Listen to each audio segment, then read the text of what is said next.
attention to how smooth the footage is, how everything looks, 1080p extreme settings.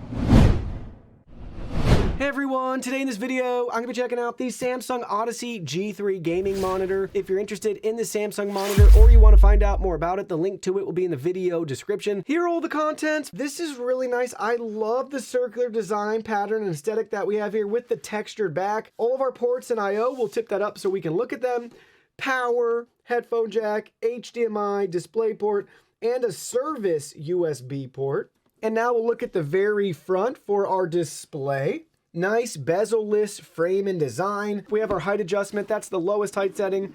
There's the maximum height setting. We can rotate this to the left and to the right. We also have our tilt option. We can tilt it back or tilt it down some. Now we have the UFO test pulled up on our display right here, showing us 3 different FPS values at 144 Hertz. This test really does a good job highlighting the importance of having that higher refresh rate if you're trying to push a higher FPS value. Now we're doing the web browsing test. Take it with a grain of salt, as you have with everything else, because we have a camera pointed at a display. I can just never replicate it the same way and make it look as good as if you're in the studio looking at the monitor for yourselves. Now it's time to test the input lag on this monitor, and we're showing around 1.3 milliseconds for input lag. Now let's talk about gaming on this monitor. First up, you're looking at some beautiful gameplay footage from Forza 5 right here.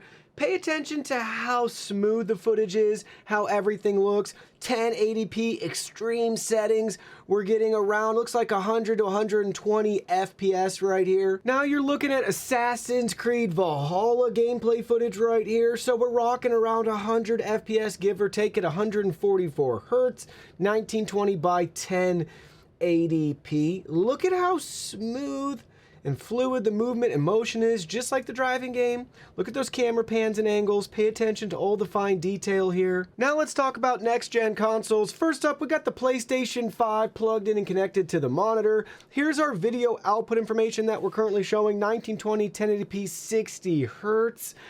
But keep in mind, we have this setting further down, allowing us 120 Hertz output if the game supports it. So if you're looking to play a game at 120 Hertz, 1080p, make sure you have that set to automatic to take advantage of that if that's something that's allowed with the game that you're playing. If not, you'll be getting 1920 1080p at 60 Hertz. Now we have the Xbox Series X connected to our Samsung G3 gaming monitor. Here are our display options. We have our resolution choice, 720p or 1080. So we have our full 1080p resolution right here.